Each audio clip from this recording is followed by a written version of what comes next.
We are back for another episode of Sports with a Z and a T. I am Bryce Zielinski alongside Taylor Lattimore. We are presented by Godzilla Media, sponsored by Mohawk Honda, Johnstone Supply in Troy, and Saving Face Barbershop up in Saratoga Springs.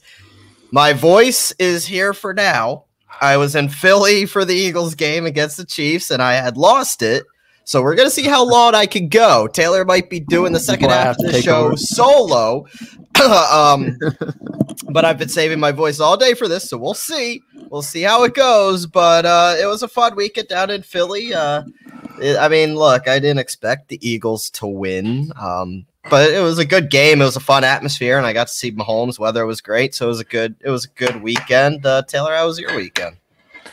My weekend was good. Sports-wise, my Colts finally got their first win of the season. Congratulations! Yeah, we'll talk about that later. Thank Congratulations! You. And fantasy-wise, I actually clean swept all my leagues. Attaboy. Which is nice. It hasn't happened yet this season, first time. So that's a good feeling. I lost one league. It was my frat league, and I needed 11 points from Daniel Carlson on Monday Night Football, and he missed 2 field goals. So that's how that went. Okay. I want to give a shout out to Mike James, because in his league, I scored 219 points. This is an irregular. 219 points. How many are there? 4 teams? No. But 8, 6, 5, 2. There's 12, I believe. Maybe 10. You scored 219 points in a 12-team league? Yes, who'd you have? Well, it's 2 quarterback for starters. Okay. And I have Kyler Murray, Jalen Hurts, Tyreek Hill, Terry McLaurin, Aaron Jones, Ezekiel Elliott.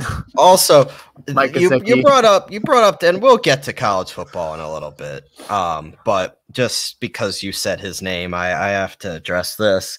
I saw you pulled off a trade in our league, and you traded away Terry McLaurin. I did, yeah. Which for not a lot. I wanted a running back because I didn't have Christian McCaffrey. Look, I like Sermon. I do. I thought he's surging right now, and so I thought that I could get him now. And then Ayuk, I traded him for Ayuk and him. I probably shouldn't have gone with Ayuk, but you know what? I'm trying to mix things up because I just have to survive until McCaffrey comes back. Still got to win, so I'm happy overall. But also, it sucks that Terry McLaurin put up his best stat line all year. Right? I was just surprised because I tried to feel the waters to get Terry from you, and you wouldn't budge. And I offered, in my opinion, a little more than that. So I was just surprised. You offered, but it was AB and I think Gesicki or something along those lines. It was Gesicki, because the tight end. Because you maybe I should have gone with that because I still technically need a tight end, but I have Jared Cook and he did all right. So Cook did fine. I think Sermon will get even better and better. I think by the end of the year, Sermon might be a. Oh, no, I have Sermon in another league, and I'm not worried about Elijah Mitchell coming. But we'll get to fantasy in a little bit, but I do. You texted me. Now, when you're in a packed stadium, sometimes service is not very good. So, I didn't get any texts until after the game was over, and then I got a text from you saying, wow, you benched Cordell Patterson. Now, keep in mind, I won by a lot. And I had a good week by my starters, but I did have Cordero Patterson, just not thinking he's at one of my starters on my bench. I looked, he dropped 32. Cordero Patterson's in my starting lineup this week. I think he's going to have he's the surprise of the year. I think he's a league winner for whoever happens to have him. Very well, could be. And plus he's wide receiver and running back eligible. So I mean that's another big. Yeah, that's huge. Flexible. So you can use him when your running backs are out. You could use him when your wide receivers are out. So it's big. Before we get to college football, and we're on the Godzilla Media Football League, I do want to bring up Johnstone Supply in Troy, and they have an announcement with Godzilla Media that it's Godzilla Media's first bus trip courtesy of Johnstone Supply in Troy, and it's part of the Johnstone Supply Kicks Cancer program. Johnstone Supply in Troy and Godzilla Media will be supporting Peak Month, and all proceeds from the trip that I'm about to announce will be donated to the American Cancer Society. So what is the trip that you can sign up now for? It's to be a part of a bus trip to go see U Albany take on don't even have Maine. I'm sorry. Maine, They play Maine. It's a 1:00 kickoff Saturday, October 23rd. You can sign up now to be a part of this bus trip. It's $60 a ticket and includes a t-shirt, the bus trip itself, food and drink. You will meet at Johnstone Supply at 10:30 a.m. Now, a lot of Godzilla Media members will be there, including Levac and Gaz. Myself, I will be in Vegas for this, so I unfortunately will not be there. Think about going. I might go, but I know Taylor's considering going, like you just said. Alma mater. There you go, U Albany, your alma mater. Yeah. Everybody will meet at the Johnstone Supply location down in Troy at 10:30. The bus will leave at 11, and then, of course, kickoff between U Albany and Maine is 1 p.m. Your payment, which is $60, is due on the morning of Saturday, October 23rd. That includes check, cash. For more information, you can email Gaz, and his email is Gaz, G-O-Z, at GodzillaMedia.com. So email him for more information and get yourself in. You could also win 2 free tickets to the event by visiting and entering the contest on Friday, October 15th, where Levac and Gaz will be at Johnstone Supply in Troy on 6th Ave between 4 and 5:30, broadcasting live. So fun trip, bigger things ahead. It sounds like a great time. I wish I could be there. Unfortunately, I will not, but Taylor will be there. I'm sure of it. You can't pass up a game with your alma mater, Taylor. Can't pass that up. No, I don't Penn even State, know. But I mean, it's no Penn State. It's no number 4 team in the nation. Should be free, but we'll get to that in a second. Let's get right to it. All right. So big weekend of college football. And Taylor, you kind of ate your words from last week, saying I'd put my money down that last week's top 4 is going to be the college football playoff. Oregon said, "Hold my beer," and proceeded to lose in overtime to Stanford. Yeah, Stanford's no pushover, but that's certainly a game you would expect Oregon to win. And then outside of that, you have Bama manhandling Ole Miss. Yeah. Georgia, I mean, also manhandled Arkansas. So much the thought of those two being on the cusp of being upset or anything. Not so fast. Clearly the 2 best teams in the nation. Iowa moved back into 3rd after a dominating performance over Maryland. Now, I have a little issue of that because Penn State proceeded to absolutely shellac Indiana, shut them out at home. Like, I don't know. Indiana was a preseason ranked team, lost to Indiana last year, shut them out at home. I don't think it's enough for, them to be jumped by Iowa. Well, then beat them next week and you can. Oh, well, we'll get to that, Taylor. Don't be so sure of that. Cincinnati proves to be that the non-Power 5 conferences, they do belong. They beat Notre Dame at Notre Dame. Now, I think you and I both have had our reservations about Notre Dame all year. I'm not too convinced Notre Dame's that good of a football team. Clearly they're good. They're 14th still after even losing to Cincinnati, but this is still a Cincinnati team. Like, they're 4-0, they're 5, but I'm still not convinced, Taylor. I'm not convinced that this Cincinnati team, when you go up against a Penn State or an Iowa or Georgia or Alabama, even like an Ohio State, I just don't see them competing with these programs. Well, that's the problem with a lot of these, non-Power 5 teams, is that they don't really ever play like a real team until maybe they make it into the college football playoff, and then they get destroyed by Alabama. And Notre Dame is the only ranked team I'm projecting that they will play. I mean, they don't play anyone else. So they have their one win, and they're going to sit on it and hope that it carries them, all the way to the college football playoff. But I just don't know if that's a feasible thing happening. And that's it works for Notre Dame sometimes, but even Notre Dame. Like, I feel like this is bad timing for Cincinnati. Like, we talked about the chaos that is happening throughout college football, and I think this is the most wide open it's been in a really long time.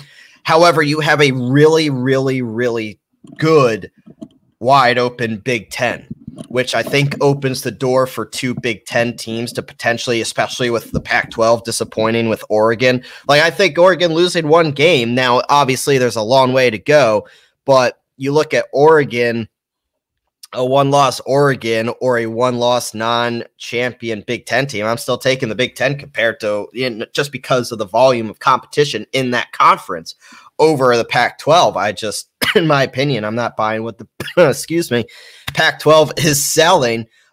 You also have Oklahoma, who to date has not lost. I think I would take a Big 12 champion over Cincinnati.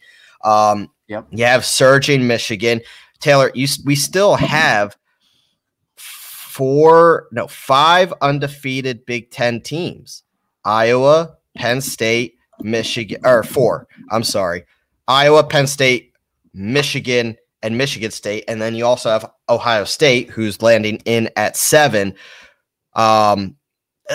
This is a Big Ten conference that I expect to be represented by 2 teams. And that's, crazy to think about because the SEC could very well be represented by 2 teams, but that's kind of how it's slicing. Alabama and Georgia are pulling away from everyone. We know that. But while the SEC has 7 of its teams ranked in the AP top 25, the Big Ten might actually be better through these first 5 weeks. 5 Big Ten teams are ranked this week, including Iowa at 3, Penn State at 4, Ohio State at 7, Michigan at 9, and Michigan State at 11. It might even be argued that the Big Ten is just as deserving, I should say, as the SEC to have 2 teams in the college football playoff. So say, Iowa and Penn State or Michigan State go unbeaten, go into the Big Ten championship game. We play those scenarios all the time. This is something the Big Ten, having all these unbeatens and a strong resume. Even Maryland and Rutgers are better than they've historically been. There's really only one kick the curb program in the Big Ten, and that would be Northwestern. Mm-hmm. This, to me, is just the Big Ten putting its dominance on the college football season. Like, you have Alabama and Georgia in the SEC, but that's it. When you look at volume, the Big Ten's where it's at. Yeah, but I don't know. The way that I see it with the committee, they'll find a way to work in like an Oklahoma if they go unbeaten. Then I just don't know if it's really going to be telling. I know that the committee's not ranking quite yet. First weekend of November they start. Yeah, it'll be interesting to see what happens after this next week, especially with Iowa and Penn State, because they play each other. So one of them will lose. So I want to see how far they drop the loser. If that's a close game, they're not going to fall far. They're not going to fall far. Oregon losing to Stanford only fell 5 spots from 3 to 8. So take that into consideration, that 3 versus 4 matchup, the loser of that is not out of it. First of all, it's not a divisional matchup. And 2, a one-loss Big Ten team is certainly not out of it, especially this year. Yeah, and then Penn State, Penn State has to play Ohio State before a possible Big Ten championship, where Iowa doesn't. So that's another factor. And they play Michigan, who's 5-0, and they play Michigan State, who's 5-0. I don't worry as much about Michigan. I don't believe in Michigan's 5-0. I don't think you do either. No, but I don't. But still 5-0. For now, of course. But I think they're gonna they could even lose to Nebraska that they're playing this next week. But I think they're definitely gonna lose to Ohio State and definitely lose to Penn State. They better. I'm going to that game. Penn State, Michigan. Yeah. So that's gonna be 2, at least possibly 3 loss Michigan team at the end of the year, at least. So yeah, it's going to be interesting. If a team like Oklahoma runs the table and goes undefeated, I don't know. It's going to be tough. It's going to be tough for the committee. It's going to come down to the eye test, obviously, because this year I do right. Like that's just it. Like we talk about, what the categories of what the committee wants each year. And it's always conference championship, strength of schedule, non-conference opponents. And when you look at the meat of that, Cincinnati did what they had to do. They scheduled Notre Dame. They scheduled Indiana. Now, granted, Indiana is, a strong non-conference team, but they could have done better. I mean, it's not one of the top echelon Big Ten teams. But you take that and compare it to, I'm just throwing Penn State because it's the most that I know, because obviously Penn State, I follow them royally. Auburn, no, really, you do? Auburn, who is now up to 18, is on their schedule. Auburn's only lost so far. Looked better last week, thank God. I mean, that's huge for Penn State to see Auburn continue to win. Wisconsin, I think, at the time, at Wisconsin, at Camp Randall to start the season, ranked opponent, ranked matchup. I think what Penn State did to Wisconsin set the tone for the outcome of what Wisconsin has done the next couple of weeks. I think that threw them off a lot, but you still have to consider that it was a ranked win on the road. And then you play Villanova, an FCS team. Every team has that. I mean, Christ, Alabama played, the Little Sisters of the Poor the other week and won 63-0. So, I mean, those Little Sisters of the Poor are Southern Miss, by the way. So like when you're looking at that, it's tough for me to say, yeah, I'm going to put Cincinnati over a one-loss Iowa or a one-loss Penn State when that could be their only loss to me. And then how the committee loves Ohio State. So if they Ohio love State, and the thing is, and like we talked about last week, right? It's better to lose early. It's better to lose early, and they lost to Oregon early. Now, and that's not a bad loss. I mean, it's not as great now, but that's not a bad loss. And if Ohio State runs the table in the Big Ten, guess what? They're a one-loss Big Ten champion. Yeah, they're in. Yeah, exactly. Just so,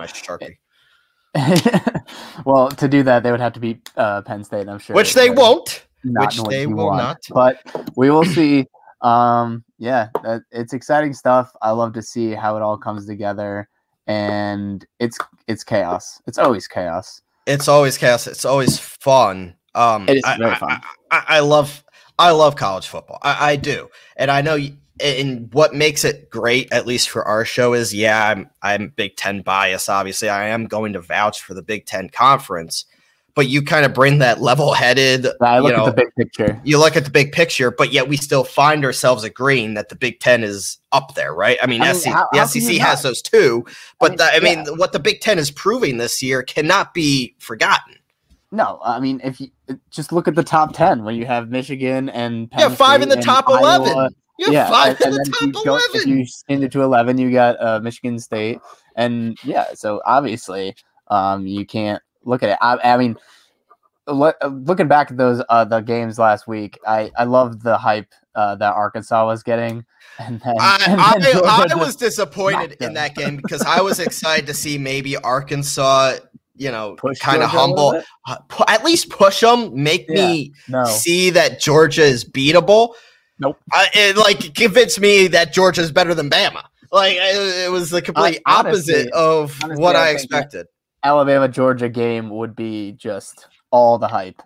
It's probably your likely SEC championship game. Yeah, because they don't play each other before then. No, it's likely the SEC championship game. I'd be stunned. I mean, Florida has a fighting chance, I guess, but I'd be surprised. Let's go to the games. Let's start with the game of the week, and that will be Penn State at Iowa. Iowa opens up as a 2-point favorite. That is at 4:00 on Fox. This is by far the game of the week. Could be one of the games of the year. Penn State heading into Iowa. Let me tell you, Penn State has a lot of success in Iowa. However, that is Kinnick Stadium is a tough place to play. The last 2 times Penn State has been there and has been ranked, it's come down to the final drive. 2 matchups ago. So this was 2018. Penn State and Trace McSorley with Saquon Barkley had to score on the final play of the game to win in Iowa. And then 2 years ago, pre-pandemic, 2019, Penn State went to the Cotton Bowl. They won another low-scoring defensive battle on the final drive of the game. Needless to say that 4-3, 2 undefeated Big Ten teams. This is going to be a defensive battle. 2 of the best defenses in the country, Penn State and Iowa, with 2 totally different style of offenses. This game is just going to be fun. I'm nervous talking about it because I pray to God Penn State wins. I'm going to be crushed next week if they don't. But this is going to be one hell of a game, Taylor. Yeah, and just so much weight to it. 3-4 matchup, and just like this is just it. This may very well decide which one of them ends up staying in the college football playoff, if indeed there is not 2, or if they go with Ohio State at the end, if they were to beat Penn State. You need this win, but either way, it'll be very exciting. All eyes should be on that one because it's definitely the matchup of the week, and definitely maybe the matchup of the year so far of any teams, because it's so much importance on it. Yeah, first off, this is going to be a big resume builder for whoever pulls out this win, to say the least. 4 o'clock, Fox, Kinnick Stadium, Penn State, Iowa. That is the game of the week. Another really good game at noon is the Red River rivalry. Oklahoma heads down to Texas. I want to see Oklahoma. This is going to be a test because I'm not a big believer in Texas. I never am. I think they're a sorry-ass program. Wreck Texas. Horns down. The thing is, though, this is an Oklahoma team that we've kind of gone each week expecting more. This is a team that hasn't really dominated any matchup. They were lucky to squeak by West Virginia 2 weeks ago. Now they're heading to Texas, who, as much as you and I don't like them, have won 4 straight, looked good against TCU last week. But this is kind of put up or shut up for Oklahoma. This is probably their best game on the schedule remaining. Yeah, and Rattler hasn't looked great, especially coming in. We put him up there as a possible Heisman favorite. He just hasn't looked that part so far, not truly. And so it'll be a big test for him. If he can come out unscathed and Oklahoma wins this, it does a lot, I think, for their resume. Just as if they were to lose, it would be catastrophic, I think, for them. Absolutely. Going forward. So they really need this win, and I don't believe in Texas. I think they'll do it. But it also matters how close it is, because if they keep winning these close games, that's when it comes down to it, when the committee's looking at this team or that team, and they look at an Oklahoma team that's barely squeaking out these wins against these teams that are not ranked high or not ranked at all, that's a bad look. And you can't deny that that's a bad look, and it will hurt them in the end. Let's go to the battle of the post-hype sleepies, I'm going to call it. Arkansas heads down to Ole Miss, the two darlings that everybody was so excited to see, and then both got smacked against Bama and Georgia respectively. They play each other. They're not out of it yet, but another good ranked matchup to see who is going to get their head back into this thing, and maybe make another push. Listen, I expect Arkansas to win this game. I like Arkansas, and I think a lot of people do. They're just not quite to the level of, the Georgia Alabamas of the world. So do I? Is anyone? No, that's literally the thing. And so I think Arkansas, yeah, they'll go out and they'll win this game, but will it help them overall? I don't see a third SEC team getting into the college football playoff. No. So does it help them get into the playoff? Probably not. Taylor, the correct answer was yes, Penn State is on their level. That was the correct answer I was looking for. You failed that test. Let's go to another big SEC matchup. Georgia, as we were just talking about, against another team. They head to Auburn. Now, am I saying Auburn's going to win this game? No, but I'd like to see. Hope they do. I hope they do because that would. I bet you freaking hope they do. That would be fantastic. First off, it gets Georgia the hell out of there, and then I don't think Georgia would leave if they lost. They would leave for now. They would leave for now. No, they would leave for now. They'd be out of the top 4, but not far. Georgia's if they really lost good. to Auburn, well, they are. I don't expect them to, but if they lost to Auburn in a close game, I think lowest they go is 5. If Oklahoma wins and Cincinnati wins, I think you'd see those two move up with the winner of Penn State and Iowa. Anyway, I'm just hoping Auburn keeps it close, honestly. Make it look prettier than it probably is going to be. That's all I'm asking. Georgia's 14.5-point favorites. I expect that to be blown out of the water. Some other games of note: top 10 team BYU at number 10 hosts Boise State. The best team in the ACC is Wake Forest. 19 in the nation, 5-0 heads to Gaz's Syracuse to take on the Orange. 24 SMU heads to Navy. The Michigan Wolverines at number 9 heads to Nebraska. Notre Dame, licking their wounds, heads to Virginia Tech. LSU heads to all of a sudden surging Kentucky, another SEC team, 5-0. Upset Florida. They are now 16 in the nation. Bama takes on an all of a sudden unranked Texas A&M. That happened quick. 2 weeks later, they go from a top 5 team in the country to not even ranked. Bama heads to them. They're 17.5-point favorites. I think it's going to be a lot more than that. And San Diego State rounds out the week hosting New Mexico. They are 25th in the nation. And for the first time, Taylor, in 6 years, Clemson is not ranked. Bye-bye, Clemson. Bye-bye. See you later. Don't miss you. Important to your team.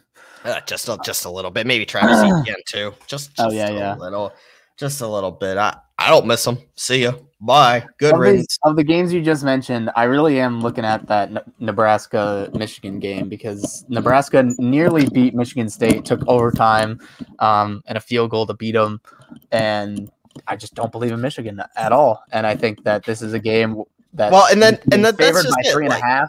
Like if they win this game, you're still like, I don't know what Michigan exactly. is. That's what I mean. And I really just think like Michigan 3.5, that's the point spread. And, Nebraska could easily come in there or they could easily take them down. They're going into Nebraska. But I think that this is a game Michigan could lose. And then we just say bye-bye Michigan. I'm A-okay with that. However, I kind of do want to see like another, because now I have a rooting interest to see a really top kid. First off, I hope Penn State rides this, but until I go to Penn State, Michigan, November 13th. So they have to get past Iowa. They have to get past Ohio State. But I kind of hope Michigan comes into Happy Valley ranked high as well. That would just be a much more fun atmosphere. Well, it's Michigan, so that's fine. But it's going to be another. I mean, this is probably the biggest implication week of late, simply because of the 4-3 matchup. You have Georgia against Auburn. You have 13-17 Arkansas, Ole Miss. Ohio State is hosting Maryland. Don't sleep on them. Ohio State's looking better of late, but you still have suspects about that defense. Oklahoma and Texas is a huge game. So a lot of action, and we will get to all of that next week. Pray for my Nittany Lions. They're going to need it. I think I feel good about it, though. Before we head to the NFL, Taylor, I do want to talk about Mohawk Honda because, we've talked about this all year long, and now that it's fall, the current supply and demand challenges within the auto industry makes this truly a perfect time for you to get top dollar for your vehicle. Really right now at Mohawk Honda, you can take advantage of their Kelly Blue Book instant cash offer. They put cash in your hand for your vehicle the same day you come in, even if you don't buy from them, which is a really sweet deal, especially for all those recent college grads or students that need a new ride or some extra cash. I know how that feels.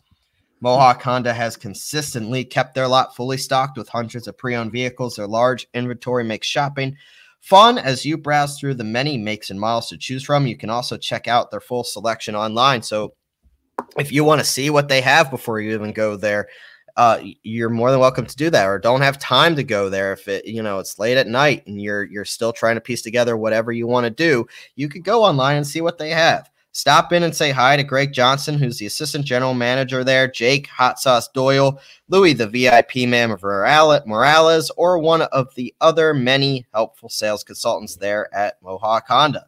There's a vast selection of Honda certified pre-owned vehicles, so now is the time to take advantage of the Kelley Blue Book Instant Cash Offer. Mohawk Honda in Glenville, where they always go out of their way to please you. That they do. That they do. You know what else pleases me, Taylor? That I'm starting to reel you back in. I really am. And it just makes me happy. I gained a game. We only had one difference last week in our NFL pick'ems, which was Dallas and Carolina. You took Carolina for some reason, and I swallowed my pride and took Dallas. And that's the only game we differed on, and I got it. You were 9-7. I was 10-6 for the third straight week. I'm 10-6. You're 41-23 overall, and I'm 40-24. Overall, we're doing pretty damn good, if I don't say so myself. Yeah, I think we're doing all right overall. But when we don't differ in a lot, it makes it harder for you to catch me, which I definitely did. Yeah, I know. That's part of your strategy. I called you out on your bullshit last week. I'll call you out again. No, what I really should have done is I got to start going my gut, because when we did the picks, we were looking at, like the Cardinals and the Rams, and you were like, oh, it's Rams, easy pick. And I was like, I don't know. And I really sat and pondered it for a second. And I should have obviously gone with my gut, which was the Cardinals. I do believe in the Cardinals. Kyler Murray, my MVP pick. They showed out. They destroyed, but they really put it to the Rams, and a big win for them. And I should have picked them, and then he wouldn't have gained shit on me. Let's go to our week 4 takeaways before we head to week 5 and make our picks. I want to start with the game of the week, and it was the game of the week, obviously, because of who was returning to where, and that's Tom Brady returning to New England. The game was a lot closer than I expected. Ugly game, rainy. It just wasn't as entertaining as you expected. Obviously, the storyline was kind of pregame. Tom returning to Foxborough. And breaking the record. He did break that too. Yeah, he broke Breeze's record. The injuries and the struggles for the Bucs is concerning. The linebackers haven't played as well. They're struggling in the red zone their secondary is so bad. I mean, when Richard Sherman off the street is all of a sudden your cornerback one, you got some problems. They're struggling in the red zone on offense, and that was really automatic early on. All of a sudden, Brady had his worst game of the season, and the offense was stagnant against. Look, the Patriots defense is good, but it's not great. It was surprising to see them struggle, but good on the Patriots. I mean, they're 1-3, but I would take that as a win for them because of how the defense played, arguably its best game of the season. And when that happens, it makes life easier, really, overall, for an offense that's still finding its way with a rookie quarterback. So at least there's some positives if you're on the New England side of things to take away from playing the defending Super Bowl champions. Yeah, I mean, to come away with only a 3-point loss is something, at least. It was the rain. The rain made the game even uglier than it might have been already. What with the defensive woes of the Tampa Bay, but also I don't know about you, but Mac Jones just doesn't look that great at all. Like they're doing this dink and dunk shit like down the field. Like they just don't throw it down the field with him, and I think it's concerning. And then you come to the end where they were, 4th and 3, and they could have salted the game away and maybe hit a field goal that would put them in to win it. But instead, they took the 56-yarder and obviously missed it. And the rest is history. Tom Brady comes back down and they hit a field goal and they win it. But Yeah, I just don't know if Mac Jones is ready to be an NFL quarterback right now. I don't know if they should have gotten rid of Cam Newton, honestly. But to come away with a 3-point loss, and that's it against the defending champs, against Tom Brady, who really, really, really wanted to win this game. And I'm sure he would have loved to put it to them and really score big, but got the win in the end. But I just don't see Mac Jones being a true NFL quarterback right about now. Let's go to Green Bay playing Pittsburgh. Look, the Packers are looking much better, obviously, and this is why you don't overreact in week one. They've looked the part ever since that week one disaster, especially offensively. They're starting to put it together. Steelers defense is very good, but I mean, in my opinion, more this game is about simply, I think the Steelers might be better off with a guy like Dwayne Haskins or Mason Rudolph at this point, because Roethlisberger is completely lost it. Looked out of sync with his receivers. Missed Juju. Missed twice on overthrows. It could have been touchdowns. He was targeting Deontay Johnson all day. The fourth down play, he had kind of deja vu swing pass to Najee Harris. It was just kind of same script, different week for the Steelers. They're not showing any week-to-week improvements, and they really appear to be on the complete spiral downwards. This is just a bad football team right now. No, Ben Roethlisberger should have retired because, let's be honest, he's one of the worst quarterbacks in the league right now, and you don't want to go out that way.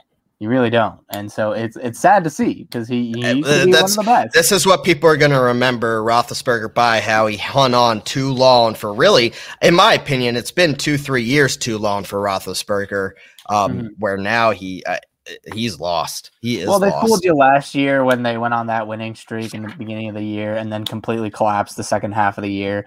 But, yeah, no, Ben Roethlisberger needs to retire, get out of football, you should have quit while you were semi ahead, and now you've dug a hole for yourself. And there's nothing you can do. Like, he slimmed down, quote unquote, to start the season, but it's not that. It's his arm strength, his ability to drive the football, his accuracy. All of that is falling by the wayside. And I'm sorry, Steelers fans, you need to get a new quarterback, and you need it now. And I don't know if Dwayne Haskins is the answer, or Mason Rudolph, or whoever, but call Cam Newton. I think he'll be better. He'll be better than Roethlisberger. Cardinals shocked the Rams. The Rams were coming off quite the high, beating the Buccaneers. Cardinals went into LA and they stopped the Rams. Big time win. And the Cardinals have shown that they're explosive on offense. The defense has been better than expected. I'm not at the point where I'm convinced that this can be sustained all year when it comes to the Cardinals. I'm not that big of a believer, but they're starting to turn a lot of heads out there. Oh, I'm almost all in on the Cardinals. I really do think that they're going to be a force in the NFC. Don't know if they're going to win it. I did pick the Rams at the beginning of the year to come out of the NFC and make it to the Super Bowl, but the Cardinals are going to push. And I do still stand by. I'll say it every week if I have to. I think Kyler Murray is looking at trying to get that MVP award. And the way he's playing, how could he not? I mean, he's mobile as all hell, and he can still chuck it up and throw touchdowns. And you can't get him down half the time. The only time you can really get him down is if it's just too fast for him, or he tries too hard to extend the play. And ends up taking sacks, but he only took 3 sacks in this game. He's good. I think the defense has spots where it's been really, really, really good, and then spots other times against, Minnesota where they were not looking good at all. So it's kind of hit and miss on the defensive side.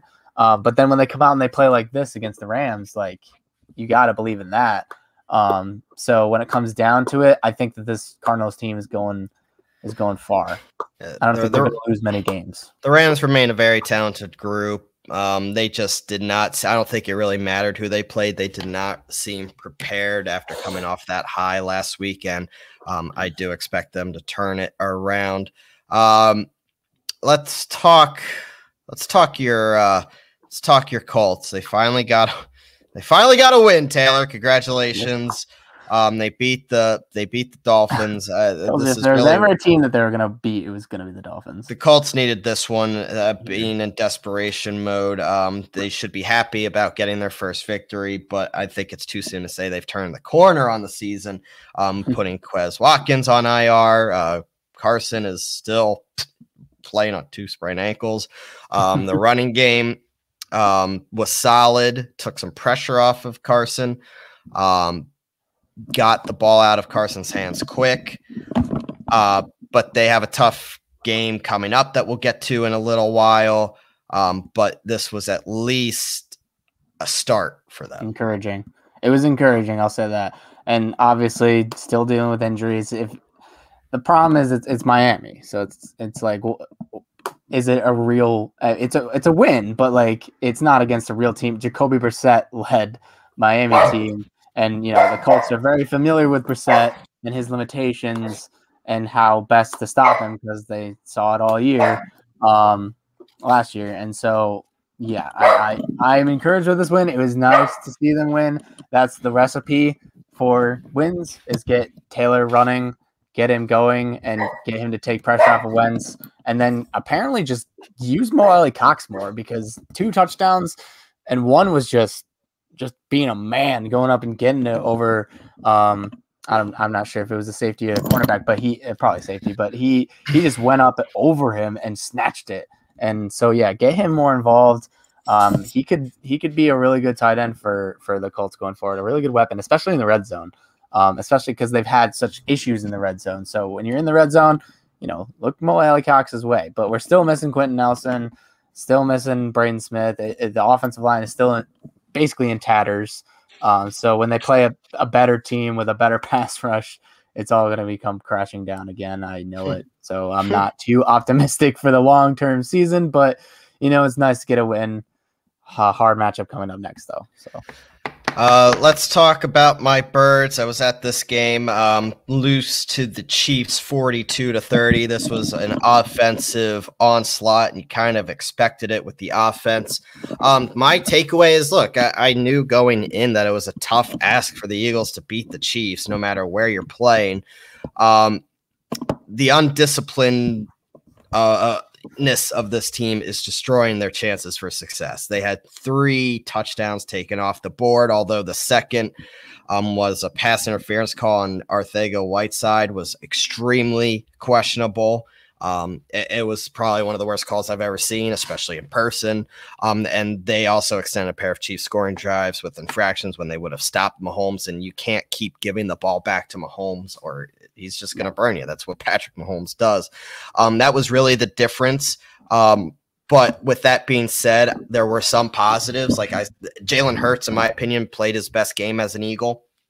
He looked really good. The offense was playing well, and they were for about three and a half quarters right there with the Chiefs.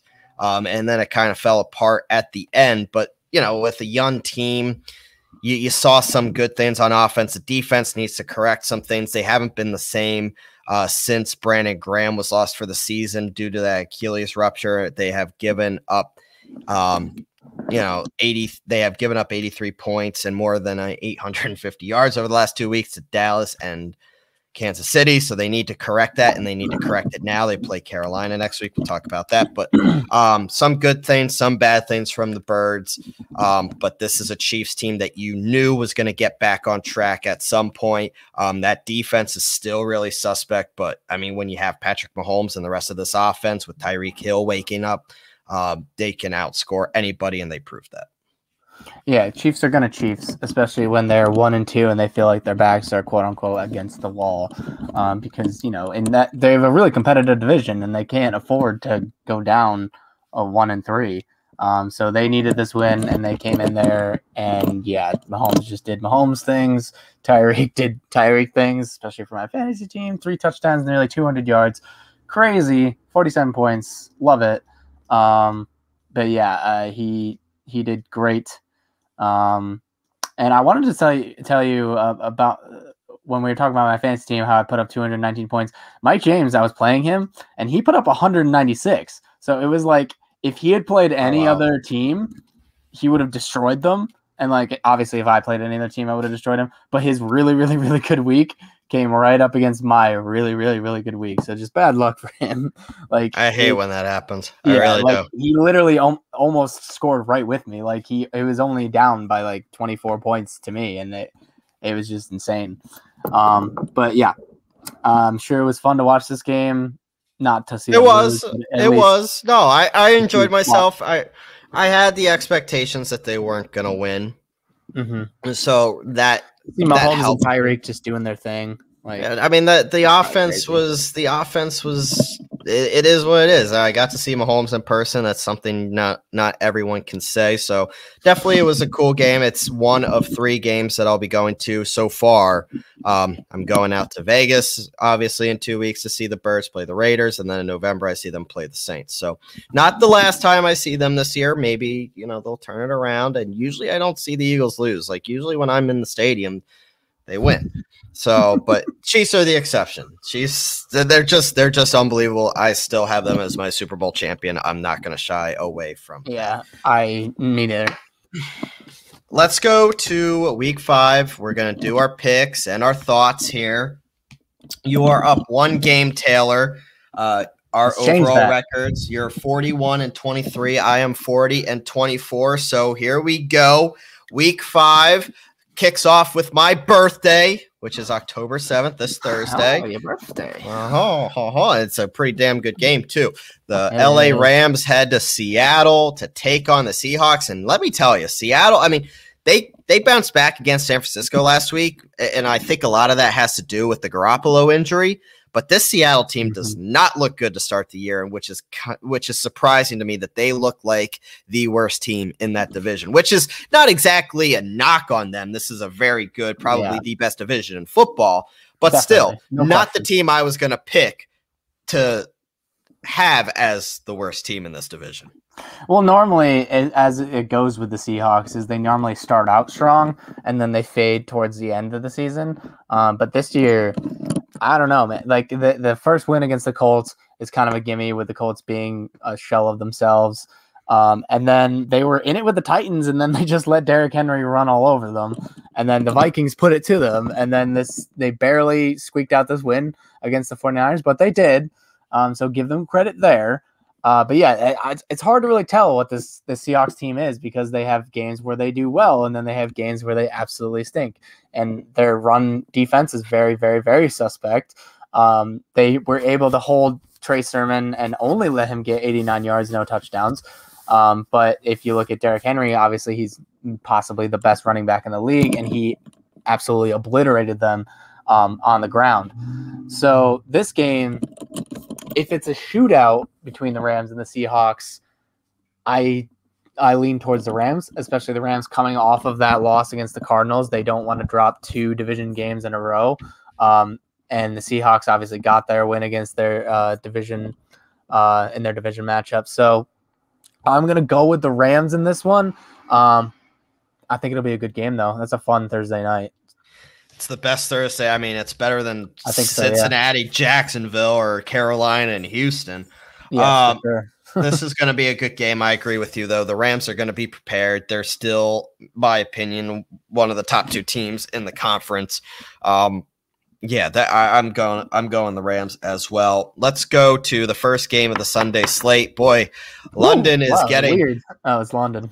London is getting treated to a great game. Welcome to American football, London. You get to see the Atlanta Falcons and the New York Jets. I hope you enjoy yourselves spending over $400 for a ticket, because I checked. You checked. You crunched the numbers. You got their seats. This is going to be a horrible game, Taylor. I'll let you go first. Flip a coin. Yeah, I mean, it is Atlanta. -3 is the money line, so it is a coin flip, especially because it's obviously a neutral site, even though Falcons are technically the home team. The Jets, came away with their first win last Congratulations. Week, yes. Thank God I changed my pick when I saw for my suicide pick. Once I saw Julio and AJ, I did. Once I saw Julio and AJ though were out, I was like, I don't feel good about that, and I switched to Buffalo.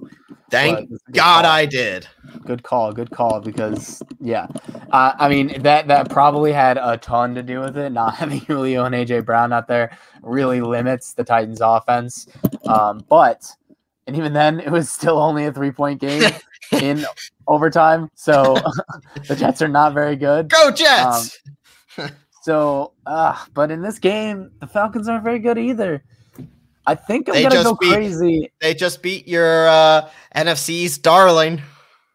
Yeah, well, whatever. It was close enough. But I'm going with the Jets. I'm going crazy.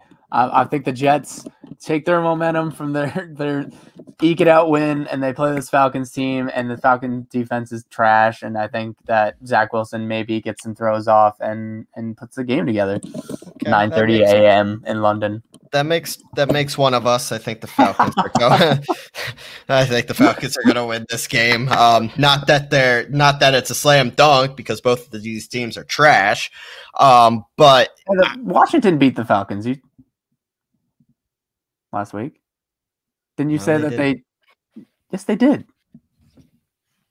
No, they didn't. I'm looking at it right now. Washington. Oh, Washington beat Atlanta.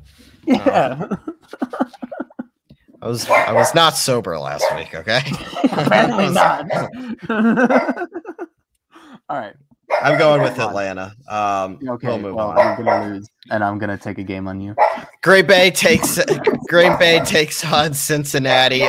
Cincinnati struggled for about 3 quarters against Jags before finally putting it together the last 15 minutes or so. Green Bay has looked the part outside of week 1. Stop it! Stop it right now. He's barking. Stop. Okay, I was gonna say he's barking. He's barking at the wall. It's concerning. It's very important. He needs to let the wall know. I'm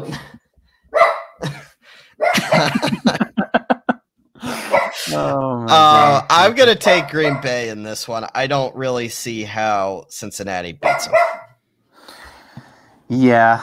I mean, Cincinnati has been playing well overall on the season. I think that they're putting it together. They're becoming a sneaky good team. I don't think they're a great team, though. And I think that the Packers are on their way to being a great team if they're not already. Like, they're definitely up there with the upper echelon of competing teams. And the Bengals, I don't think they're the trash heap that they used to be. They're better. They're clawing their way up. I think you can say that the Bengals are a pretty decent to good team, but the Packers are better. And so I will take the Packers to win this game. I think it'll be closer than we both might think, but I think the Packers eke out a win here. I could definitely see them lose, but I'm not going to pick them. Yeah, no. Minnesota hosts Detroit. We both had Detroit last week because we didn't really know what Chicago was going to do, especially at the quarterback position. Clearly it didn't matter. Detroit is still Detroit. They lose. They head to Minnesota. Minnesota laid a clunker against Cleveland. I don't think that'll be the case against Detroit, though. Minnesota is simply a better team than them. I'm going to go the Vikings. Yeah, I'm going to go with the Vikings as well. It's hard to ever pick the Lions. I know we did last week just because they were playing. And that's what we got for Chicago. Yeah, exactly. We're playing Chicago. We didn't know how Justin Fields was going to play. He looked like crap the first his first start, so we didn't really know. But in this game, again, I could see the Vikings losing just because the Vikings are the Vikings and the Lions are a scrappy team, even if they are a bad team. But yeah, I think I'm going to go with the Vikings on this one. This next game is pretty tricky, and I say that because literally who I'm going to pick comes down to if a player is going to be able to dress. Denver at Pittsburgh. This is going to be a defensive battle. I want to pick Denver. However, that hinges on if Teddy Bridgewater is going to play. I'm going to pick the Broncos thinking that Teddy Bridgewater is going to play. If not, I'm thinking Pittsburgh's going to win. But as of recording now, I think Bridgewater is going to play, so I'm taking the Broncos. Yeah, their defense is very good, and I'm very sure good. They're gonna give Ben Roethlisberger all that he can handle. Yeah, as far as I know, I think that there's a good chance that Teddy plays. I haven't heard that he isn't likely to. Yeah, I don't have the injury report all pulled up or whatever. Well, keep in mind, we record on Tuesday night, so we haven't gotten much information. Yeah, Most of the information comes out Wednesday afternoon. We don't have that information, so we have to go with our gut. And I would be under the assumption Teddy's going to play. But also, just the Steelers are not a very good team at all. The only win that they have is against the Bills, and that was an anomaly. We know that now for sure. Broncos, yeah, I gotta go Broncos. That defense is gonna be too much for that Steeler offense. They're just not very good on offense at all. This next one should be fairly easy for both of us. The Dolphins, who just lost to the Colts, head down to Tampa Bay, or actually head up to Tampa Bay. The only team that heads up to Tampa Bay would be the Miami Dolphins, and they are. They play the defending Super Bowl champions. Tampa hasn't looked great the past 2 weeks, but they still are a much better team than anything Miami could put on the field. I have no confidence in that team, especially with Brissett under center, and all of a sudden Myles Gaskin apparently doesn't exist. I'm you having some fantasy leagues? You sound a little salty. They have them in one, maybe two. Not upset, just disappointed. That's what you get for trusting a Miami running back. He's my fourth running back. I'm not too upset about it. However, Tampa's gonna stop him. Yeah, I agree with that. I don't have much more to say. I mean, the Dolphins literally just lost to the Colts, and we know the Colts are a shell of a team right now. As much as I love them and I want them to win every week, I don't believe that the Colts are anywhere close to what the Buccaneers are, even with the Buccaneers' shortcomings in the secondary. So yeah, I'm going Bucks. Bucks are winning this game. This should be an easier game than it is to predict, but we've seen 2 really good weeks from the Saints, and now we've seen 2 really, really bad weeks. From the Saints and Jameis. And I guess that's kind of the definition of a Jameis Winston team, right? 1 week they look like one of the best teams in football, and the next they lose to the New York Giants. Potato. They go and face Taylor Heineke and the Washington football team, who looks just as bad. This is a tough game for me. Washington's defense does not look good. I think Jameis has enough ability to lead the Saints team to shred this defense over Taylor Heineke and whatever Washington is trying to do on offense, which I'm not really sure anybody could figure out right now. I'm going to go the Saints. Yeah, well, see, it's not even necessarily that it was Jameis Winston's fault that they lost to the Giants, because the defense gave up 402 yards to Daniel Jones. Yeah, if you give up Daniel Jones's first 400-yard game of his career, you did something really, really wrong. Yeah, Kenny Golladay had 6 receptions for 116 yards. If that continues, then Washington's going to beat him, because you can just have Terry McLaurin go for 200 yards and 3 touchdowns. And you traded him. Yeah, but I have him in enough leagues that I still care about him, because I have him in 2 other. I literally drafted him in almost every league I was in. I might have him in almost every league except for the one that I traded him away. And so I still have him in both my paid leagues. So I try to diversify. And get me some Trey Sermon up in here, especially to cover for Christian McCaffrey. That's why I did that. And maybe Brandon Ayuk at some point will be involved in the offense and actually do something. Desperation trade. Come on. I'm 3-1. So I'm 3-1 as well. Yeah, I know. Look at us. Look at us. Sports with a Z and a T, 3-1. Yeah. I think the Travis and Rigney show is over.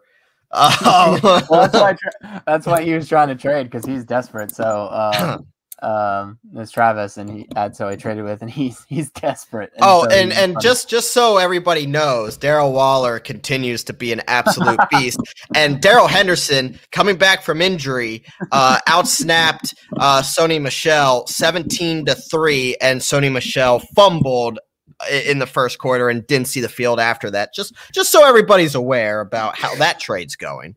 Breaking news: that trade is still the worst trade in the trash, garbage, NFL fantasy football.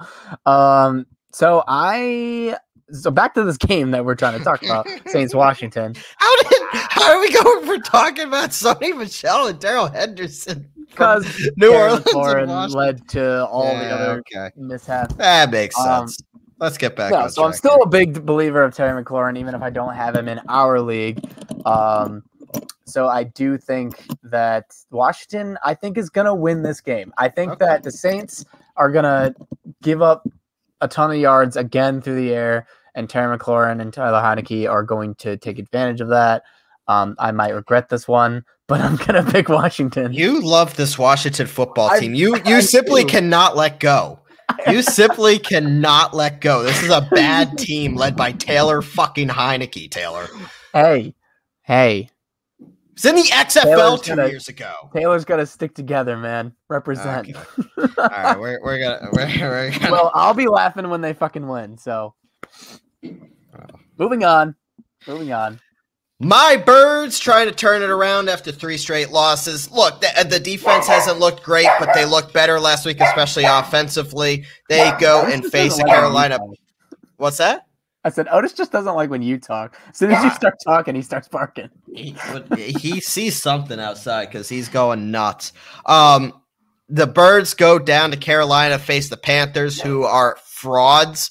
I believe this Panthers team is a fraudulent team. They proved that against the Cowboys last week. They haven't really beaten anybody impressive, in my opinion. 2 of their wins is Houston and the Jets. The Eagles are a more look, I'm not ready to give up on this team quite yet. I'm not saying they're winning the division right now, because I think Dallas is clearly emerging as the favorite so far. But I think this Eagles team is more talented than Carolina. I think the Eagles are going to turn it around this week. They're going to beat the Panthers. Well, talk about teams who have their back up against the wall. In terms of the division, it's going to be really hard for Philly to make a push for it, starting 1-4. So I think they are definitely the team with more desperation in this game. And so, yeah, I think Philly's going to win. I'm going to pick Philly to win.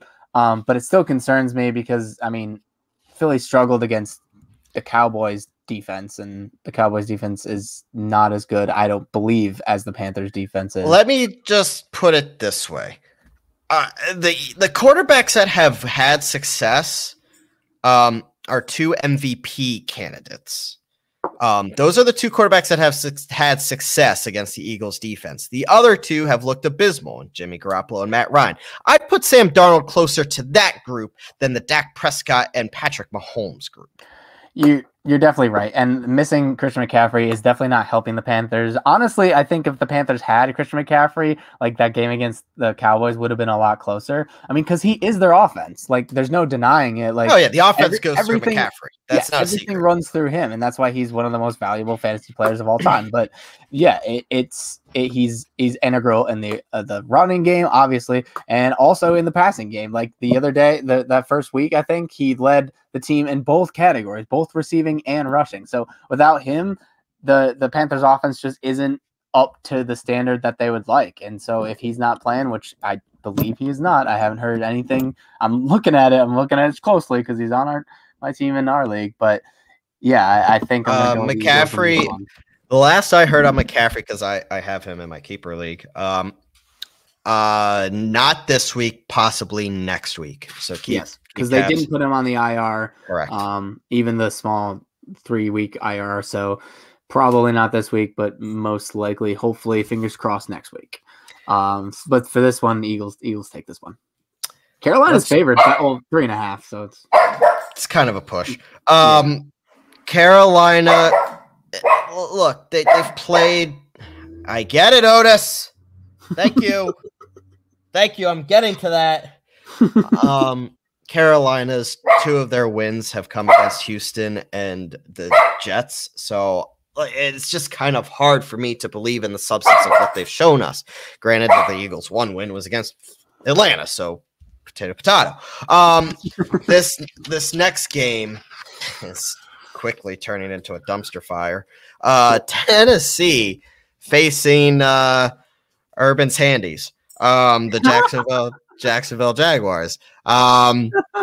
If you think I'm going to pick a team that their head coach didn't even return home with them on their flight after their L, instead went out and partied like, he was a sophomore in college, grinding away with some of the hotties in town, my man Urban Meyer. Tennessee's going to win this game by a lot. Yeah, Jack Rose, what a shit show. Do we think Urban Meyer makes it to the end of the season without getting fired? No. Yeah. I think it's a long shot at this point. I'm telling you heard it right here, right now. Doug Peterson will be the next head coach of the Jacksonville Jaguars, effective probably next year. Oh, you think so? I'd put money on it. All right. Well, that's fair. Urban. I don't know.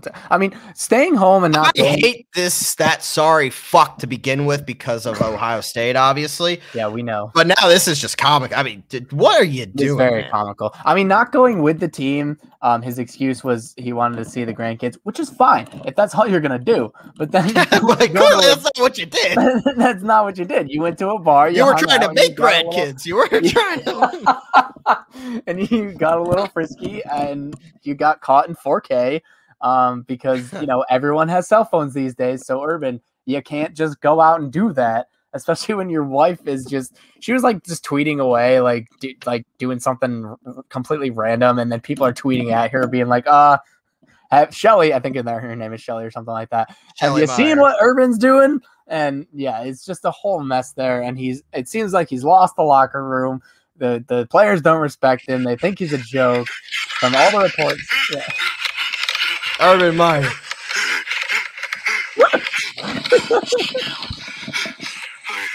ain't never been so frisky in my life.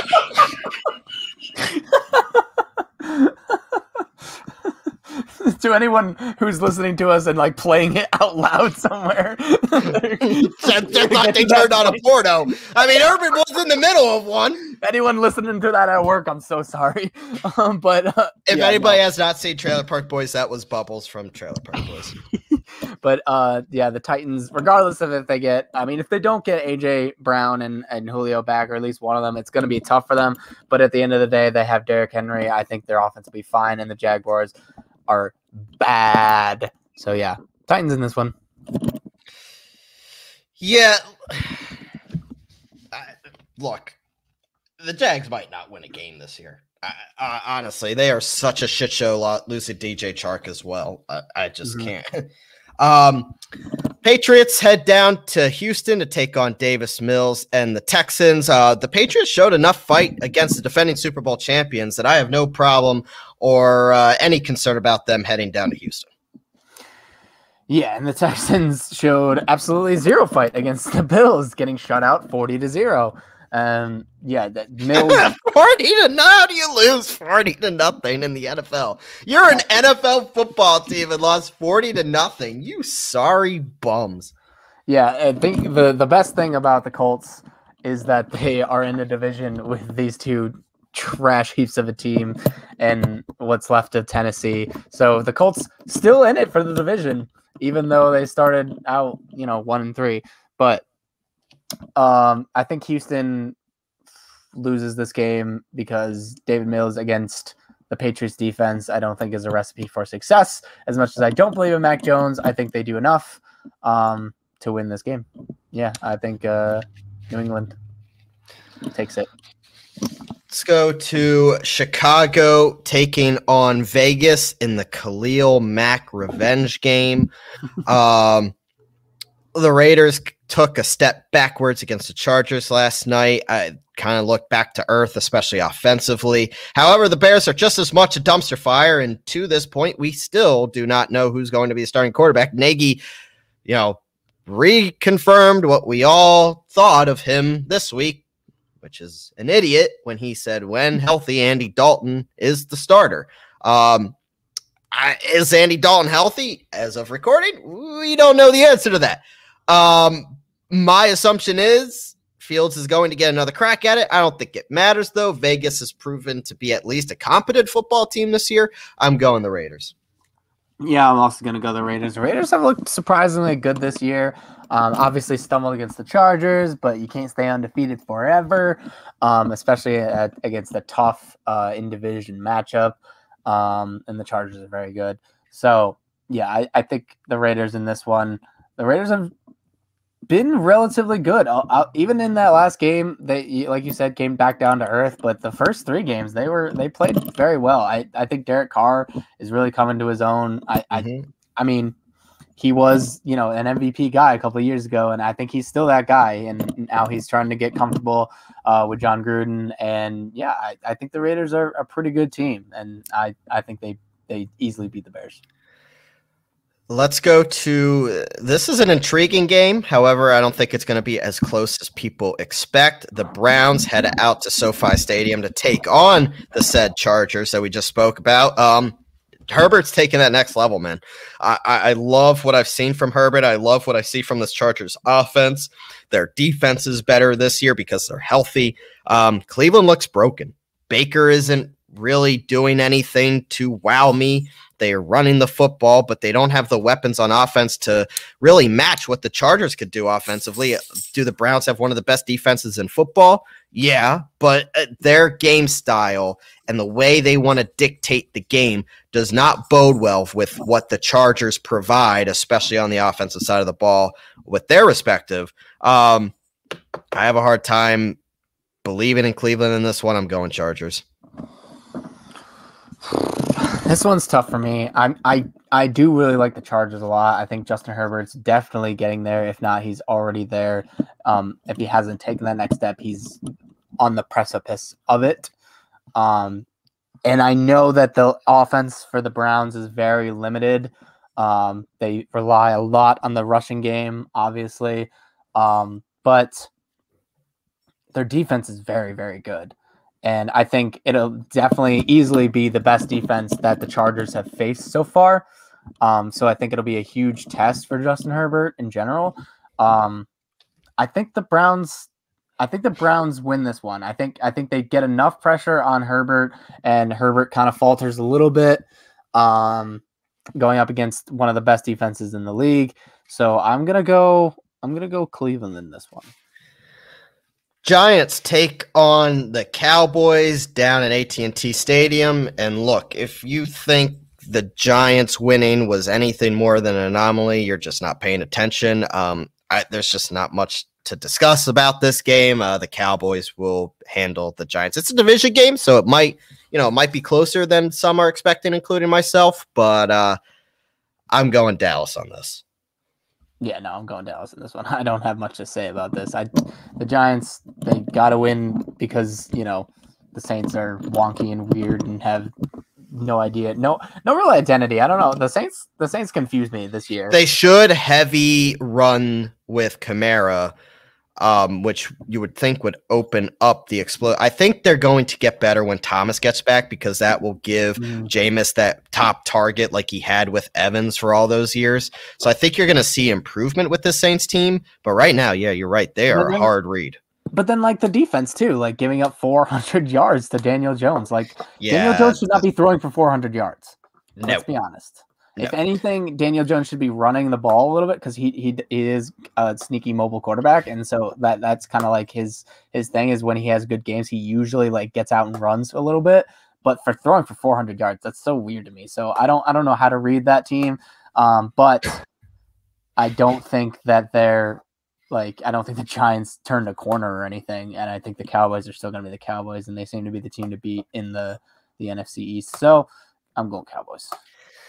Let's go to San Francisco and Arizona, another big NFC West matchup. We obviously talked about the Cardinals earlier in the show, looking good. San Francisco has some question marks. We're not really sure who the starting quarterback's going to be.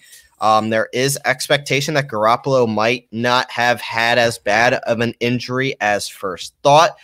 Trey Lance has been treated as the starter so far, from what we've gathered. Either way, with the uncertainty at quarterback and the way Arizona's playing, I have a tough time thinking San Francisco is going to win this game. Arizona's playing really well right now. The only team that is still undefeated. That's not going to last. You're not going to have an undefeated team this year. But Arizona's playing so well right now, and there's question marks at the quarterback position. If Trey Lance does end up playing, I don't think he's that ready yet to get San Francisco to beat Arizona, especially on the road. So I'm going to have to go Cardinals on this one. Yeah, especially this year, we've seen a lot of rookie quarterbacks come in and their first official look full-on start. Look lost. Yeah, they look very lost. Not to say that it's it's a guarantee, but almost all the rookie quarterbacks, their first couple starts out have looked very, very, very lost. Not one of them has come in and really blown up. So yeah, I think it's going to be the same way, especially if Trey Lance is going to be the starter here. Cardinals are going to win this game pretty easily, I would think. Let's go to the Sunday night football game, and I think this is going to be the game of the week. It should be for most people. The Bills head out to Arrowhead to take on the Chiefs in an AFC Championship rematch and potentially preview once again. This is going to be an offensive onslaught. I don't think there's going to be much defense involved. I'll let you go first. This is going to be a hell of a game. I think I have a feeling where you're going to go, but you could surprise me, but I'll let you go first. Well, yeah, it's definitely going to be a hell of a game. The Bills have looked absolutely awesome since their weird week 1 loss to the Steelers. They should probably be 4-0. The Chiefs have struggled with their turnovers and whatnot, and that's the reason that they're sitting at 2-2. Man, this is hard because the Bills do look like possibly the best team in the league right now. Like I know that they're playing not great teams so far. Beating the Texans 40-0. Yeah, I wouldn't go that far, but at least you're doing what you're supposed to do against the bad teams, which is absolutely obliterating them. So that's something to be said, as you're not muddling around and taking these bad teams for granted and just going out there and not being prepared. They are very much prepared, and they are very much doing their job against the bad teams, which makes me think they're going to be prepared against the Chiefs. So this comes down really to Patrick Mahomes and that offense and whether or not they can limit their turnovers against a very good Bills defense. If they can, I think the Chiefs win this game. If they don't and they turn the ball over, I could easily see the Bills winning this game. But as I've said weeks before, and I'll keep saying it, I don't think I will ever pick against the Chiefs. I just don't think I will. Patrick Mahomes is too good to pick against him. So yes, I will be going with the Chiefs almost every week. And that's they're my Super Bowl pick. They're my Super Bowl pick because I expected them to win games like this. Look, Buffalo has looked good, but I just say Kansas City's better, even with the struggles on defense. Seeing what they could do in person, it was just poetic to watch them go up and down the field. I mean, the Eagles defense is good. So it's not like they did it against Houston, which Buffalo did. So I'm going to go with the Chiefs. I think they're turning Buffalo really even faced. I mean, nobody. Miami, the Dolphins, Washington, and the Texans, and then the Steelers, who they lost to. So yeah. Right. All right, one more game, Taylor. Monday Night Football. Your Indianapolis Colts go out to Baltimore to take on Lamar Jackson and the Ravens. Carson looks okay, not fully healthy. This offense continues to struggle. They relied on the run game. However, against this Ravens defense, that's going to be a little bit of a tougher ask than what they were able to do against Miami. Carson's just not 100%, and with the opportunistic Ravens defense, the way they're playing right now, the way Lamar is playing right now, I have a hard time thinking the Colts are going to win this game. I think the Ravens win, and quite honestly, I'm not so sure it's going to be close. Yeah. Yeah. Well, Yeah. This game, Yeah. this prime time Monday night game, I think that it's an opportunity for the Colts because Carson looked healthier last week, obviously, than he did the week before. He was a little more mobile. He was able to roll out a little bit, and he's going to be healthier this week. Let's be honest. He has an extra day of rest because they play on Monday. And so I think that I'm not too worried about Wentz's injuries. I think that he's going to be near 100% at this point for this game. Having that extra day of rest, he's almost at 100% now. I think he's probably sitting at like 80 to 90% in his ankles. The problem is whether or not we get guys like Braden Smith back, Kwity Paye back. We're not getting Quentin Nelson. He is on the injured reserve, which is a huge blow. If the Colts can get the run game Especially going, with the Ravens pass rush. yeah, I know. But if the Colts can get the run game going, they have a chance. And if the defense can somehow, some way slow down the rushing attack of the Ravens, it's possible they could win.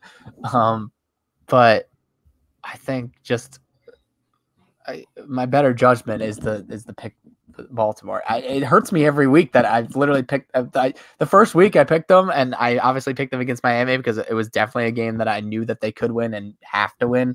But this one's tough, and I think I have to go Baltimore. Yeah.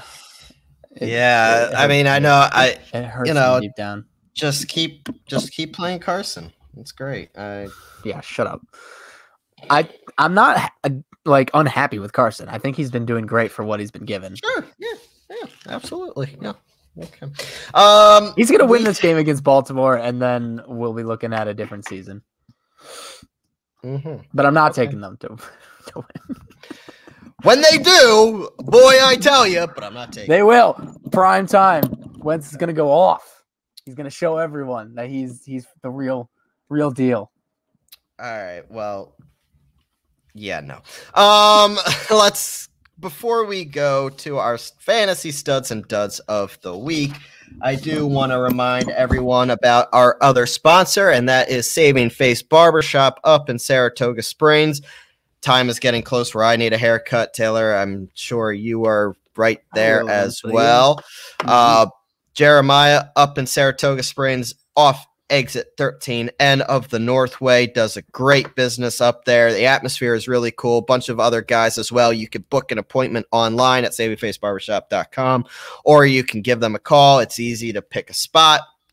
You can pick the type of style that you want. You can put in details, and you can reserve a certain time with whatever barber you do. They will not be satisfied until you are with what you got. And then, get that close face shave as well that they offer. They do have at-home services as well. Although I don't really recommend it. Like I said, the atmosphere is really good. They have sports on all the time, and just great guys to have a conversation with for the next half hour as you get a nice shave. And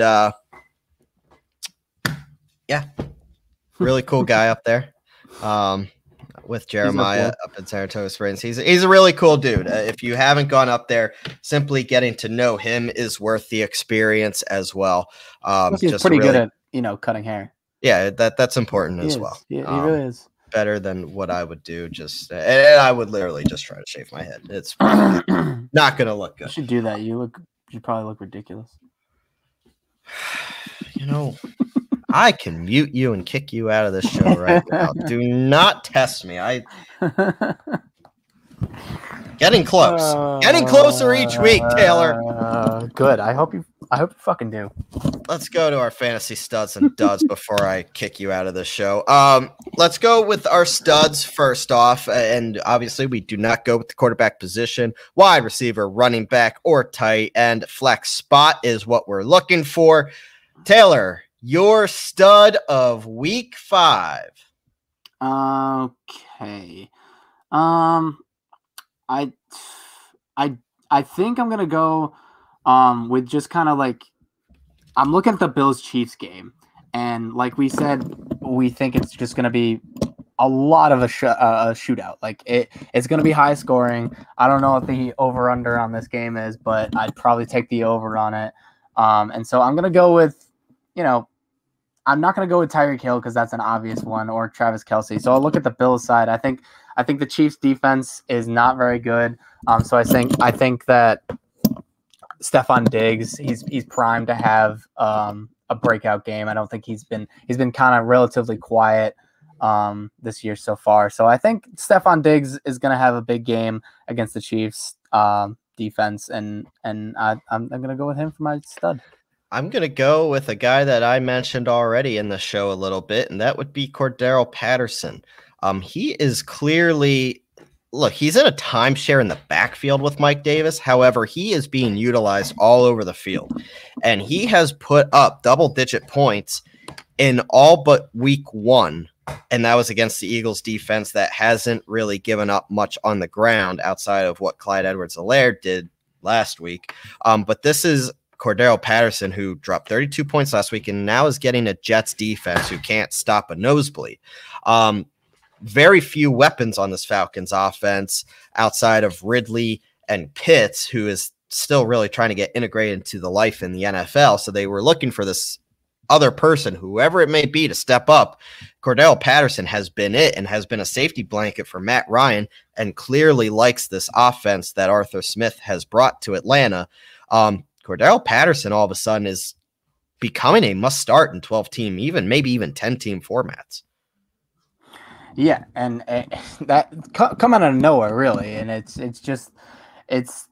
cool to see a guy who's in that position where you can put him in like the running back or wide receiver spot, and those guys always have like tremendous amounts of value, especially when it comes to time where we're coming up on bye weeks. And that's when things get a little hairy. You need fill-ins for spots. And you can just have this gadget guy in Cordero Patterson to put in, wide receiver, flex, or running back. That's invaluable in fantasy. Like I remember, I'm bringing it up and I don't even remember his name, but I forget who it was. But there was a player a couple years ago who was like, he was really good and he was available at all those spots. And I think you could even put him at tight end or something. It was crazy. He was available like every. Oh, Jalen Samuels. Yeah. Every spot. And it was insane. And it was like this guy's just won me the fantasy league that year because he was my tight end. Exactly. Running back as your tight end? Yes, please. A perfect gadget guy. And that's the kind of thing that it's invaluable, especially, because bye weeks are tough.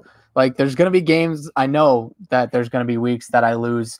Even my best league, that league that I told you about that I scored 219, I might lose a week just because of lining up of bye weeks, and it's just hard. The one thing I don't do when I draft is worry about bye weeks. It's 1 week. If you believe in your team, you can afford one loss.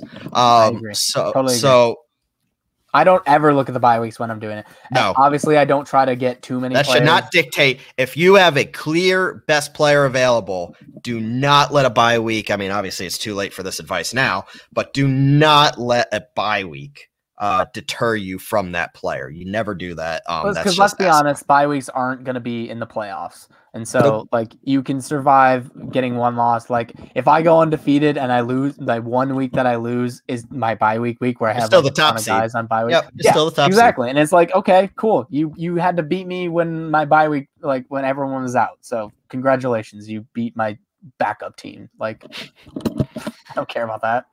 Let's go to Duds, Taylor. Dud of week 5. Who is going to lose you your fantasy league this week? So I'm going to look at Steelers and the Broncos. And I think this Broncos defense is very, very good. They're pretty good against the run. I mean, aside from last week, they played the Ravens, and even the Ravens, they didn't really allow them to. They ran as a team for 100 yards. Obviously, we know the whole controversy. I'm sure you saw it where they didn't kneel down because they wanted to get to 100 yards. So that means that up until that point, the Broncos had held them to under 100 yards against, and they're one of the best rushing teams, if not the best rushing team in the league. That's why they have 43 straight games or whatever it is of over 100 yards. And so when I look at the Steelers, I'm looking at Najee Harris, and I'd be pretty I'd be sweating if I was starting Najee, which I am in one league.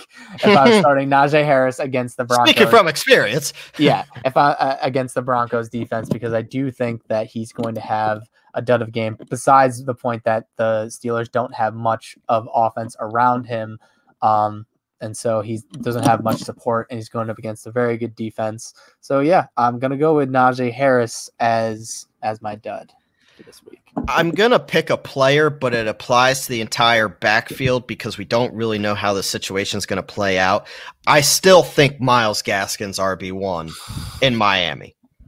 However, if you think Malcolm Brown is starting to take away some snaps, or you think Sylvan Ahmed is all of a sudden going to take over the backfield, neither of it is going to go well this week against Tampa Bay.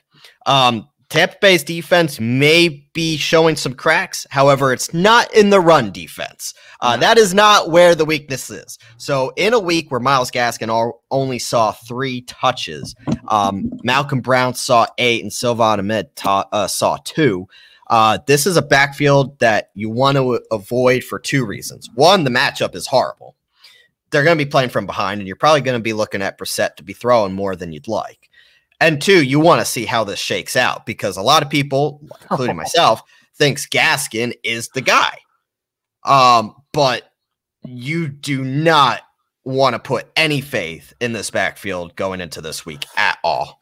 Yeah, no, I just, because I was curious, because I was smart and I don't generally start running backs unless they're stars against the Buccaneer defense, because their rush defense is the strength of their defense. And so I sat Damian Harris, and I just went to look at the stats for that game. Not good. Not good. You want to know who had the most rushing yards for New England? Was it Mac Jones? Nope. It was Brandon Bolden. Nope. It was Aguilar with one carry. Good. Yeah, one carry for 4 yards. Good. Damian Harris had 4 carries for -4 yards. Mac Jones had 1 carry for -1 yards. So avoid Miami's backfield. It was rough. Yeah, no, you don't want to go up against the Tampa Bay rush defense. They even held Zeke in the first week to terrible. Yeah, play. Zeke had a horrible week 1. And then last week Zeke went off for like 142 yards. So, yeah, fantasy studs and duds. Fantasy studs and duds in the Don't books. Start any running back against the Tampa Bay Buccaneers. No, like ever. We have a couple minutes left, Taylor, and it's tough because I want to talk about this, but we kind of can't because it's not going to be relevant when the show drops on Thursday because we'll know the result. So before I let you have your moment here, don't worry, listeners. Baseball playoffs, we will tackle it next week. I know there are Yankees fans that I'm sure would love to hear us break down this game. However, it's going to be over when the show airs, so we're not really going to spend much time on it. However, we're going to break down the series as they are starting next week. We do know some of the matchups, not all of them, obviously, because of the wild card playoff games, but most of the field is set. But big one on recording night, which would be Tuesday night between the Yankees and the Red Sox. Yeah, I'm really excited for this game. I mean, it's a classic matchup. Yankees, Red Sox, 1 game play-in. I'm getting ready for that. That's coming up in an hour-ish from where we are recording. Yeah, I'm excited. I'm really hoping that we can beat the Panthers off the Red Sox. I mean, our listeners will know, so I'm going to put you on the spot. Do the Yankees win this game? Oh, hell yeah. Oh, hell yeah. Oh, hell yeah. Hell yeah. Garrett Cole on the mound. Let's go. Garrett Cole with his 6.42 ERA over his last 8 starts. Yeah, sure. He's fine. He's fine. I'm going to go Boston because I'm going to go Boston just to be that guy. We'll see who's right. Oh, thank you. I hate the Yankees, so potato. I have one. Wait, before we leave, I have one more piece of trivia for you. Oh, trivia. Okay, I like trivia. It's not so much trivia. It's more of a question because I'm still looking at the Buccaneers rush defense. Oh God. Who this year has the most rushing yards against the Buccaneers, do you think? They've played the Rams, the Falcons, the Cowboys, and the Patriots, and I just told you all the Patriots, so the Patriots, the Rams, the Falcons, and the Cowboys. Cordero Patterson? Nope. Am I on the right team? No. Okay. Tony Pollard? No. Okay. Sony Michel? Yes. I just thought that was funny. 67 That does yards. not mean he is worth Darrell Waller. That was or worth rostering. Yeah, Darrell Henderson was out. Not even worth rostering. Sony Michel got 20 carries and he put up 67 yards, and that's the most that the Tampa Bay Buccaneers have given up this season. Sony Michel for Darrell. Waller. He's elite. You should trade him for Darren Waller. Darren Waller got traded for a backup running back. Yep. I wish I got in on that fun. Yeah, I was part of that conversation. It was happening next to me. I just didn't really know it was happening. You didn't realize it was a real conversation until it was too late. Well, I would have come in and been like, "Hey, I will trade you like Damian Harris, the starting running back, for, but whatever. What am I? Who am I? I mean, Damian Harris is not very much better than Michel, but at least he's starting and getting the bulk of the carries." It's unbelievable. But no, this was a good episode. Got a lot of football action ahead of us. Obviously, a big college football weekend with my Penn State Nittany Lions taking on Iowa. Then we got baseball. Yep, we have baseball playoffs are underway. NBA is close to starting. NHL is close to starting. And of course, Ben Simmons get traded. But honestly, the Sixers withdrew his $8.5 million he was owed. So, as Brian Windhorst said, it was a declaration of war, which I had a problem with because the declaration of war was Ben Simmons saying, "No, I'm not showing up." That's the declaration of war, not the Sixers saying, "Oh, you're not showing up. Oh, then you don't get your $8.5 million. Sorry, bud." Oh, it didn't help when fucking coach of your team. Doc. I don't remember. Yes, when Doc was like, "Oh, I don't know if Ben Simmons can be the starting point guard on a championship team." It's like if you believe that, just don't say it publicly like that. That's definitely gonna hurt a guy's feelings. And obviously, Ben is kind of soft, so yeah, softer than Charmin baby shit. That is Ben Simmons soft. I'm sick of it. I'm over it. I am over look. I mean, I guess it's good. I'm over it because he's not going to wear a Sixers uniform again. He's made that quite clear. However, I think he needs to realize that it's not going to really work out for him, and that he's not going to be sent to where he wants to go. He's going to be sent to where the Sixers. We don't even know where he wants to go. Has he even said where he wants? He wants to be in LA. We all know this. It's just common. It's common understanding. He's gonna go to LA. They already have a point guard, and maybe he could go to the Clippers. But no. I can't see that happening. If he did, though, that would be a crazy defensive team. Let's be honest. Yeah, well, it's not going to happen. He's going to get sent to Cleveland to rot. You can only hope. Yeah, right. Minnesota. I'd be good with that. Send him up to Minnesota. He'd be so upset about Minnesota. Perfect. Thank you to our listeners for tuning in to this episode. We will have more content, obviously, next week, more baseball playoff analysis. Obviously, we would love to get to that, but because of the timing of the games and when our show drops, it just didn't make sense. And we don't want to give out an outdated show. You can find all our episodes presented by Godzilla Media on YouTube, Apple, and Spotify, whichever platform you prefer. If you want to see our amazing, pretty faces, you could go on YouTube. Or if you're on the go, Spotify and Apple as well, that works just as well. But we are sponsored by Saving Face Barbershop up in Saratoga Springs, Mohawk Honda, and Johnstone Supply in Troy. We want to thank our sponsors for their continued support. We want to thank Goz and Godzilla Media for continuing to put us out there, and we are excited for the future as we continue to grow. For Taylor Lattimore, I am Bryce Zielinski. Stay safe out there. Enjoy the week of jam-packed sports. And we will catch you next week right here on Sports with the Z and T.